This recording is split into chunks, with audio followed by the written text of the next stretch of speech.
هذا رجل عام 1407 كان في وظيفة من الوظائف الحكومية، وبنى له بيت على البنك العقاري، وسبحان الله مشى في أموره إلى أن جاء 1410 و12 بدأ في الأسهم، يشتغلون أول شيء مكاتب أسهم، ثم بدأ نظام الأسهم عن طريق البنوك، ووصل رأس ماله إلى 20 مليون.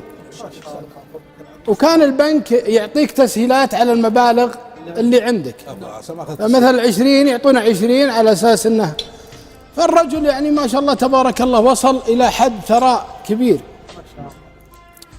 ذاك اليوم خذ التمويل هذا من البنك وضرب في الأسهم هذه بين يوم وليلة. 2006 كانكم تذكرونها طيحة الأسهم، كان في حسابه 70-80 مليون. اليوم الثاني أو الثالث بدأت تنزل حتى صار صفر. الحقيقة حمد ربه أنه ما جاه يعني لا ضغط ولا سكر ولا قلب مثل أصحابه، فصار منكسر على راتب التقاعدي، عنده بيت زين ولا عليه ديون، البنك خذ حقه، وصار بين مزرعته في منطقة، عنده مزرعة صغيرة استراحة مرتبة دائما يروح يسج فيها. يقول ذاك اليوم علينا أمطار والجو حلو، رحت المزرعة وأنا من عادتي أقعد فيها يومين، وإذا جاء يوم الجمعة في الليل قلت العامل حط لي من هالبيض البلدي ومن هالخضروات آخذها وارجع بها لبيتي. يقول جهزها لي عند البيت وركبت الجيب حقي، أثرني نسيت أحمل هالأغراض، مشيت يوم تعديت 10 كيلو وارجع أبي الأغراض، وأنا راجع مع الخط وأشوف لي راعي سيارة متعطل من السيارات الألمانية الثقيلة، سيارة فخمة، ولا مكتوب عليها لوحة الأمارات العربية المتحدة أبو ظبي، ولا فيها عائلة، والجو علينا برد ومطر. يقولوا جيت وراها وطقيت البوري ما نزل الرجال، أشوف فيه حركة في السيارة، اضطريت اني انزل الشمسية هذه مطر. يقولوا جيت عندها طق الباب عي يفتح، يقول لي رح افتح الدريش يا ابن الحلال بكلم كل اخ من الجنسية المصرية، اذرهم مساكين جايين وتغرزوا في على جانب الخط والارض طين. قلت يا ابن الحلال انا بأسعفك معي واير ابسحب السيارة. كان خايف يا اخوان خوف شديد، معه زوجته ومعه 4 أطفال، خوف ما تتخيلونه. فأقول له نزل دريش أبغى أتفاهم وياك 3 أو 4 دقائق، يا الله سمح إنه ينزل الدريش.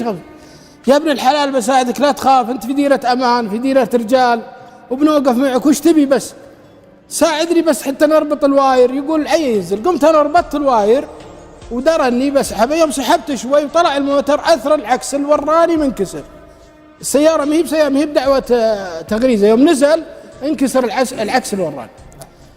قلت له نزل الدريش. شوف يا الاخو الحين الساعة 12 في الليل ولازم تروح معي مكان انت واسرتك، ما احنا بلاقي سطحة في هالمكان، ابى أأمنكم وترتاحون، وبكرة الصبح فيها حلال، واعطيه بطاقة احوالي واعطيه اسمي واعطيه، يعني ما ابغى أأمن الرجال خايف. والله يا ابو نايف هذه القصة يقصها علي جار اللي انقذ العائلة، يقول خوف شديد، يا الله اقنعته انه يركب. قلت ركب أسرتك معي. يقولوا رحت بعيد وفتحت لهم باب الجيب الوراني وركب أطفاله وركب زوجته ومعهم شنطتين عفش، فتحت له باب الشنطة. يقول يوم ركبت وأنا أجيهم ركبت وقال لي واركب. قلت يا أخوي لا تخاف، ترى حنا كلنا مسلمين وهالبلد هذه بلد خير.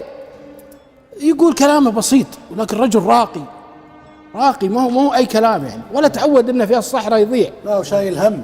يقول وأنا أخذه للاستراحة، والاستراحتي فيها مجالس نساء وفيها مجالس رجال.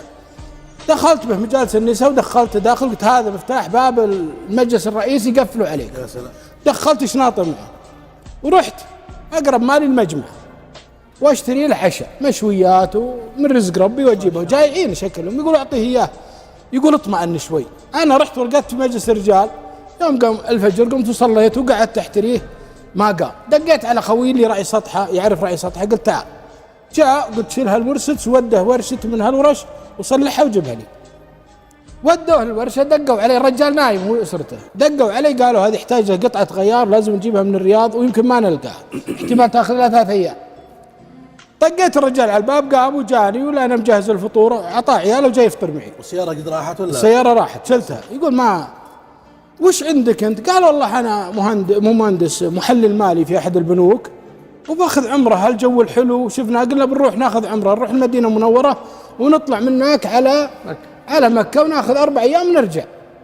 وصار اللي صار يا أخي، وأنا والله خايف يعني. قال لا تخاف، يقول هدي وارتاح شوي عقب ما نام ارتاح.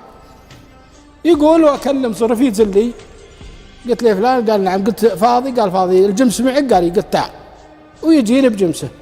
قلت تاخذه هو وعياله المدينة وتطلعون من المدينة على مكة لين يطيب راسه من عمره ومن طال عمرك زيارة بيت الرسول صلى الله عليه وسلم. 15 يوم 10 أيام لا مرة، خليك في خدمتهم لين تجيبهم لي. يقول وانا اركبهم في هالجمس مع هالسواق ويطلعون للمدينة واتابع معهم بالجوال لين طال عمرك قضوا لزومهم وجوني بعد 15 يوم. ولا السيارة جاهز في البايكة. يقول يوم جاء المصري يقول ألقى أناظر عيونه، ألقى السعادة كلها، ما يبي يشكرني، كل الشكر في عيونه، ما يقدر يتكلم، مو متكلم، يناظرني ولا هو بيقدر يتكلم يعني. يقول أشكرك إزاي يعني؟ قلت الحمد لله الخير في الأمة يا أخوي. يقول أحمل عفشه ويعطيني رقمه وأعطيه رقمه، وقلت له بدالك لزوم. قال والله ما أقدر أقول شيء والله. يقول يا أخوان أنا واقف عند باب الاستراحة وزوجتي جنبه مستترة، دق قدي بيمشي، يوم خذ 20 متر يوقف يرجع ريوس. أشكرك إزاي؟ اي ما شاء الله. يقول والله أنا فاتح، يقول أنا يناظرني يقول أنا ما أقدر يعني. في مكة والمدينة ما ندعي لأنفسنا، ندعي لك أنت. قلت يا رجل هذا فضل الله يكفيني، هذا شكرك لي. فيقول توكل على الله وراح. نعم. يوم خدت 3 أيام ويبلغني أنه وصل وأنها بخير ونعمة. أشكرك وأبغى أسوي لك شيء، أبغى. قلت يا رجل سويت، ما قصرت، ما يكفي دعاك يا أخوي، متكاثرها علي أنت. قال لا أنت اللي عملته شيء كبير يعني، لكن إن كان عندك فلوس طرشها لي وأنا أشتغل بها. أنا أشتغل محلل مالي في المعادن وفي الفضة وفي هذا تبع البنوك، نشوف نسبها إذا ارتفعت ونشتري ونبيع. قلت الله ييسر. يقول ما لغيت البال هذا، رحت لزوجتي قمت أسولف عليها، قالت يمكن الله جايبه لك وسايقه الله لك. قال أنا ما عندي في البنك إلا 550,000. قالت راح 30 مليون ندر 40. وش 550؟ ارسلها له. يقول عنا الله وحولها. قال خلاص، ويشتغل بها 3 أشهر أو 4 أشهر ويتصل علي، قال ترى جابت 1,200,000 هال 550 الضعف. قلت له اشتغل فيها، ويقعد 1.5 سنة أو 2 يشتغل فيها. المبلغ اللي قيل لي أنا بقول نصه يعني 10 مليون. جابت 10 أو 12. قال ترى والله لك 10% منها. اسمه أبو عبد العزيز. قال والله لك 10% منها. قال لا أنا يكفيني بس أخدم. قال لك 10%. قال خلاص، ويقسم 10%. يقول أروح له في أبو ظبي ويعطيني المبلغ وجي. وبدأت أشتغل في 10 وحصلت منها مبالغ ثانية.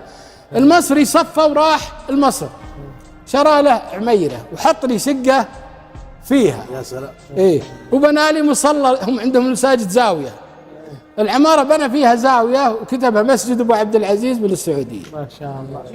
إيه، يقول وقال لي إذا جيت تسكن عندي. ويقول رحت أنا وياه، الحين إلى الآن علاقته موجودة وياه. شرى لهم مزرعتين هم في منطقة قال لها كفر الشيخ أو شيء زي كذا. فالحقيقة هذه من القصص الجميلة اللي تنم على يعني سبحان الله أنك تبذل الجهد مع الآخرين ولا ترجي شيء، لكن الله يعوضك أضعاف مضاعفة. صحيح. وأسأل الله أن الله ينفع فيها. آمين.